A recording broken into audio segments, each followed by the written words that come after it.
Bom dia! Hoje, quinta-feira, dia 22 de abril de 2021, hoje nós comemoramos a data do descobrimento do Brasil. Na verdade, a data em que os portugueses chegaram ao Brasil, né? Porque descobrimento é uma palavra muito forte, até porque os índios estavam aqui, né? Mas isso vocês vão ver mais lá na frente, certo? Então, hoje, dia 22 de abril de 2021, comemoramos a data que os portugueses avistaram o Brasil, certo? E hoje nós vamos ter aula de história, aula de arte e de ensino religioso. Então, vocês peguem os livros de arte, de história, né? E o caderno de ensino religioso. A prof vai estar mandando um livro, né, aqui no celular, livro em PDF. Ele abre, as letras são grandes e ele não é muito grande, então você vai lê-lo e responder a uma questão. Então agora vamos à nossa aula de hoje. Vamos lá? Já estão todos descansados de ontem, né? Agora vamos à nossa aula. Então, peguem o livro de história na página 16. Certo? De história da página 16. De olho na imagem.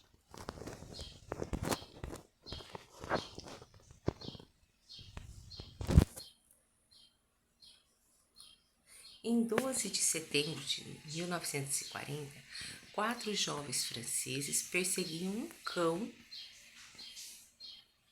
um cão de um deles, e ao entrar em uma caverna, descobriram um sítio arqueológico muito importante. As paredes da caverna estavam cobertas de pinturas representando animais que não existiam mais naquela região. Cavalos selvagens, cervos, bisões e touros selvagens. Os jovens avisaram o professor Leon Lava, que, com a ajuda de um arqueólogo, Henri Briand, confirmou que as imagens na caverna eram pinturas rupestres. Pesquisadores acreditam que a pintura data de aproximadamente 17 mil anos atrás e foram feitas por seres humanos muito hábeis, quer dizer, muito talentosos, né? As pinturas rupestres de Lascaux foram produzidas no período em que aqueles seres humanos eram nômades e ajudam a entender o modo como eles se organizavam e conseguiam seus alimentos. Então, nós vemos aqui, né? Os cavalos, né? Aqui a foto só de uma pequena imagem da caverna, né? Então, a pintura rupestre de cavalos selvagens em parede de caverna, cerca de 17 mil anos atrás, em Lascaux, França. Então, como nós estamos vendo as pinturas rupestres, né? Então, vamos lá. Análises feitas em laboratórios mostram que os pintores desse período preparavam suas tintas com pigmentos feitos de materiais retirados da natureza. Leia a seguir. Como eles faziam? Para produzirem suas obras, os artistas pré-históricos usavam o que a natureza lhes oferecia. As gravuras eram feitas com a ajuda de instrumentos de pedra. A paleta de cores se limitava à gama dos pigmentos minerais. Ocre para vermelhos, amarelos e marrons. Óxido de manganês para pretos e marrons bem escuros. Eles aplicavam os pigmentos diretamente com os dedos e com pincéis rudimentares, feitos com pelo de animais e com fibras vegetais. Então, nós temos aqui, né, pigmento, que significa a cor. Ocre é um tipo de solo que pode ter a cor vermelha, amarela ou marrom. Óxido de manganês é uma substância encontrada na natureza em forma de cristal escuro. Então, aqui onde foi tirado esse texto. Agora, nós vamos responder a uma questão. Como ocorreu a descoberta da caverna de Lascaux na França? O que ele fez? Eles saíram para encontrar essa caverna? Eles saíram procurando essa caverna? Ou foi por acaso? O que eles estavam fazendo quando eles encontraram essa caverna?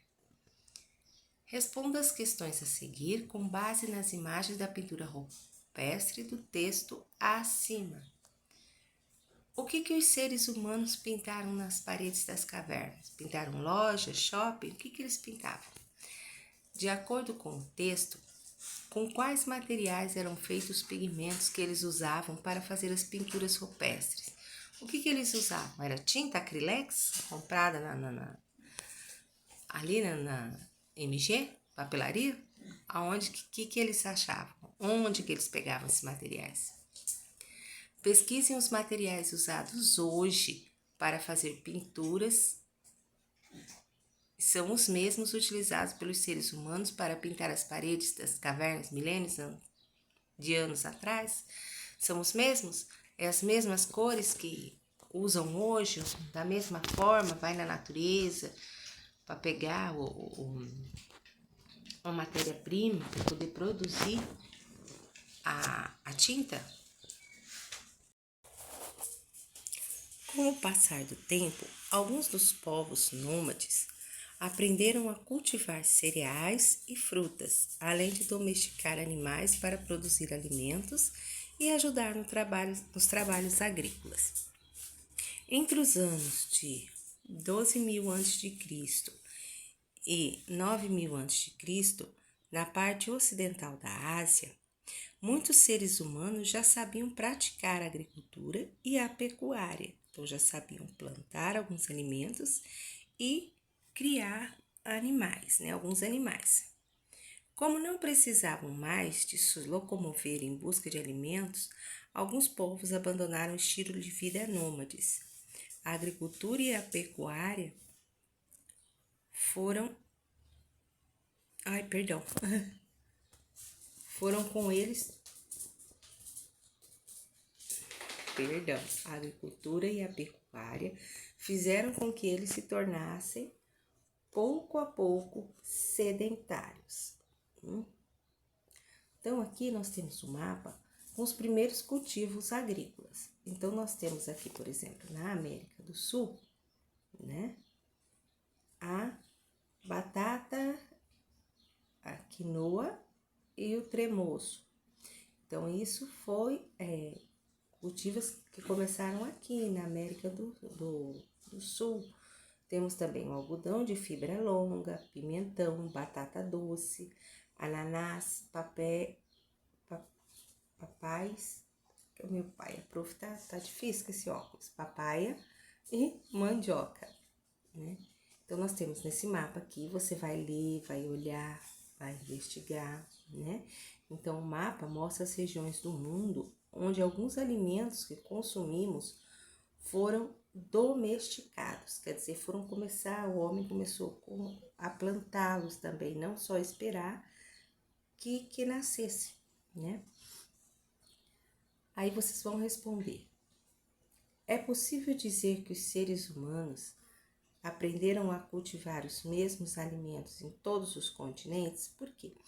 Ficou só na onde eles começaram, Por exemplo, lá a batata, Só planta aqui na América do Sul ou planta também em outros continentes? Por quê? Por que é possível dizer isso? E olhando o mapa, lendo o mapa, quais desses alimentos você já experimentou, você já comeu? Qual deles?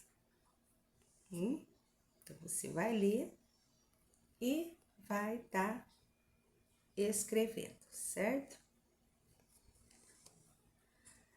Plantas e animais domesticados em uma região foram pouco a pouco sendo levados para as outras partes do planeta e ali cultivados. Foi assim que, séculos depois, alimentos originários na Europa começaram a ser cultivados na América e alimentos americanos foram levados para a Europa e outros continentes. Então, ele não ficou só na onde começou, Se espalhou pelo mundo. Então, você vai pesquisar ali nesse mapa. Aqui diz com um colega, mas como nós não podemos estar juntos, né? Então, você vai estar pesquisando em livros, revistas, né, no dicionário, na internet, a origem de alguns alimentos. A origem do algodão, do arroz, da banana, do café, da cana-de-açúcar, do feijão, da goiaba, da laranja, da manga, do milho e da pimenta. E também do trigo, mas do trigo para o pão. E vocês vão pesquisar também a origem de alguns animais usados nos trabalhos agrícolas como alimento. Né? O boi, aonde que o boi começou a ser usado nos trabalhos agrícolas? O cavalo, a galinha e o porco, certo? E aí vocês vão fazer a foto e mandar para a prof, porque infelizmente nós não podemos ainda estar compartilhando nossas informações em sala de aula.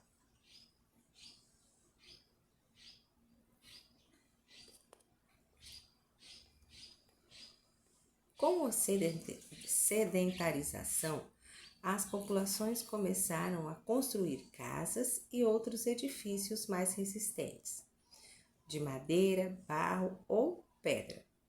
Foi esse período que surgiram as pequenas aldeias. Nesses povoados, os espaços eram organizados em casa para morar, depósito para alimentos e estábulos para os animais. Esse processo ocorreu em várias regiões do mundo, como a América Central, a China e o Oriente Médio, mas cada povo interagia de forma diferente com a natureza. Em lugares mais secos, os campos precisavam ser irrigados. Em lugares mais úmidos, precisavam ser drenados. Nas regiões mais frias, as casas precisavam ser mais protegidas. E os mantimentos armazenados para o inverno. Né? O que significa drenar? Drenar é retirar o excesso de água de um terreno. Então, aqui nós vemos uma aldeia, né? Ilustração representando aldeias mesopotâmicas de aproximadamente 4.000 anos atrás. Essas cores são cores fantasias, por quê? Porque se imagina que eram assim, né? Não necessariamente é nessas cores. Então, aqui, o que você entendeu, você viu, né? O que te chamou a atenção nessa ilustração? O que ela mostra, né? E agora você vai escrever um pequeno texto. Quando é um pequeno texto, quer dizer que é mais de 5 linhas, tá? É sobre a importância do que nela é retratado, sobre a importância do que está mostrando aqui, né? Então, você vê ali a criação de animais, você vê lá atrás plantação. Qual a importância de tudo isso para nós, seres humanos?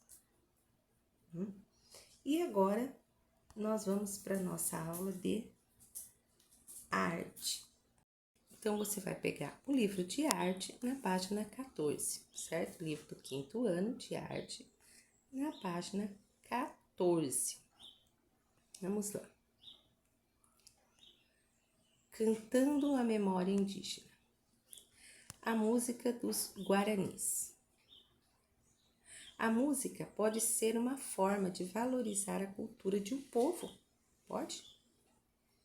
Nesses capítulos, vamos conhecer o coral de crianças indígenas Guarani da aldeia de Tenondé, Porã, de Parelheiros, em São Paulo. Ao cantar esses meninos e meninas resgatam a memória de seus antepassados. Então, quando eles cantam, quando eles mostram, né, tudo isso, a música, como era, e assim eles têm também a vestimenta para vestir, desde lá do começo, como que era, né? Então, eles estão contando a história do povo. Então, o que nós estamos fazendo na aula de história, né? Eles fazem como também, nós também, muitas vezes, em novelas, em filmes, retratamos algo que já aconteceu. Então, eles fazem isso com a música e mostrar como era, né? Você conhece alguma canção indígena? Qual canção você conhece? Por que é importante preservar as tradições culturais? É importante mostrar para as crianças como era antigamente? Por quê? Você concorda que o canto pode ser uma forma de resgate e de valorização à cultura de um povo? Você acha que o canto, a música também pode mostrar, trazer para as pessoas a história daquele povo, né? E como era antigamente? Você acha? Observe a imagem a seguir. O que nós vemos aqui? É um coral de crianças guaranis da aldeia Temboré, Pará, em Parrelheiros, São Paulo, em 2021.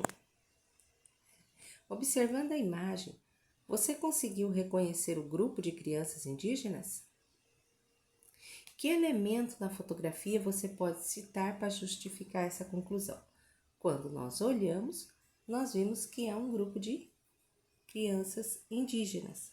Mas por que nós sabemos? O que tem nessa foto que faz que quando nós olhamos, nós lembramos, nós já vimos, já reconhecemos que são crianças indígenas?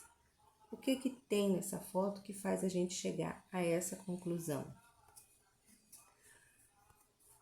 Aqui nós temos duas fotos, né? Aqui nós temos os meninos e meninas que compõem o coral da aldeia Guarani Tenoré, Porã, né? E aqui nós temos um repertório repertório do coral Aldeia Temboré Porã, as canções em português e em guarani. A aldeia Temboré Porã é formada por mais de 100 famílias que, em geral, vivem do comércio de suas produções artísticas. São mais de 1.000 moradores, a maioria crianças de até 6 anos. Na escola de Tenondé Porã, as crianças aprendem a língua guarani e a língua portuguesa. Já com a comunidade da aldeia, aprendem a preservar as tradições do seu povo, como o canto e a dança. Então, eles aprendem na escola, né, a língua, e a cultura se aprende com os familiares, que os mais velhos vão passando para os mais novos.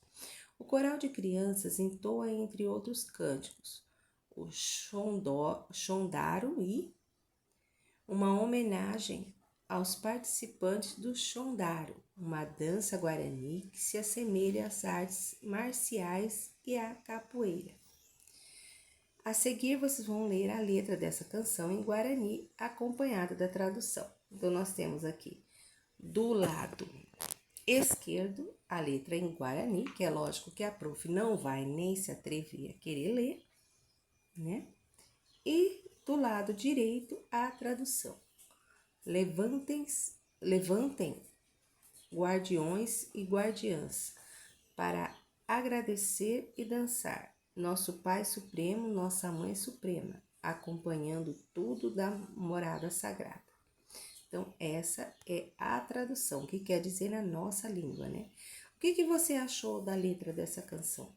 Você já tinha visto algum texto escrito em guarani igual aqui no lado esquerdo? Você já tinha visto?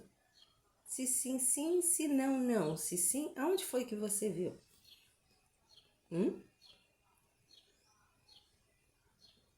Que obra é essa? A música é uma manifestação muito importante da cultura guarani. Por meio dela, principalmente pelo canto das crianças, os indígenas guaranis acreditam entrar em contato com os seus deuses. Então, não é só uma forma de mostrar a cultura, mas também uma arte religiosa, né? De acordo com a tradição guarani, os deuses tocam instrumentos para fazer a terra existir. E por isso, as pessoas devem cantar e dançar para homenageá-los. Essa crença também diz que, se não cantarem e dançarem, pode colocar em risco a vida de um povo. Quando os jesuítas chegaram ao Brasil, o canto dos indígenas foi proibido, porque as letras das canções refletiam uma forma de entender o mundo muito diferente dos colonizadores europeus. Então, eles chegaram aqui, né? Os jesuítas, o que eram os jesuítas? Eram os membros de uma ordem religiosa chamada Companhia de Jesus, que veio da Europa para o Brasil na época da colonização. Então, eles vieram, entraram na terra que os índios já moravam, né, já estavam ali, e interferiram na cultura dos índios, né? Aquilo que os índios acreditavam, eles queriam mostrar que estava errado para poder mostrar, fazer com que todos aceitassem a cultura deles, né? Atualmente, porém, não só o canto, mas a dança, os rituais e as diferentes manifestações artísticas dos povos indígenas têm sido resgatados por eles para a manutenção da sua cultura e a afirmação da sua identidade. Então, hoje, os indígenas procuram mostrar ao mundo como era a cultura já antes, né? Para que resgatar, para mostrar como era a história deles antigamente, certo? Então, nós temos aqui na página 17, né? Então, nós temos aqui uma figura, né? Uma foto, né? Com que materiais são feitos os adereços dos jovens da imagem da página anterior? As roupas, os enfeites, que material que era usado para isso? Os jovens, aqui nessa foto, nós temos os jovens se preparando para o ritual jauari, com pintura corporal feita com genipapo, cor preta, jabatinga, cor branca, e urucum, cor vermelha, na aldeia Aia Calapalo, do Parque Indígena do Xingu, em Mato Grosso, em 2016. O chondaro é um tipo de dança guarani que lembra uma luta. Ao dançar, os participantes precisam de muito equilíbrio para realizar gestos e movimentos inspirados nos animais. Nessa dança, todos os movimentos são de defesa. Por meio dela, os participantes aprendem a se proteger de possíveis agressões de animais, seja na floresta ou na aldeia. Então, é mais que uma dança, né? É uma forma de arte que já ensina o quê? A se proteger, né? Ensina dos animais com que eles têm convívio, que muitos deles não são domesticados, né? Então, estamos aqui na canção Chondaro I, cuja letra você conheceu. Os antigos guerreiros do Chondaro foram homenageados por serem considerados os guardiões da aldeia, por estarem eles guardando, protegendo a aldeia. Como é que essa obra foi feita? A canção do Chondaro, entoada pelo coral de crianças na aldeia de Tendoré, Porã, foi registrada no CD. Olha, prof não vai nem se atrever a ler isso, né? Mas significa Memória Viva Guarani. Coletânea organizada pelo indígena Guarani Timóteo da Silva Verá, Popiguá, né? Então tá aqui a capa do CD, aqui tá o indígena, né, que fez, né? Em entrevista para o jornal, Popiguá explicou as razões de levarem a organizar a coletânea. Levei 2 anos para fazer esse CD, que é para mostrar que nós realmente existimos. Porque quando um povo não mantém sua cultura, sua religião e sua língua, fica completamente perdido. Então, se ele não mostrar, se ele não continuar propagando, mostrando para os povos, vai se perdendo, vai chegar uma hora que vai saber que ali viveu um povo indígena, mas não vai ter noção do que eles faziam, de como plantavam, qualquer cultura, e eles também vão agregar culturas diferentes e vão se misturar e acabar se perdendo a cultura deles, né?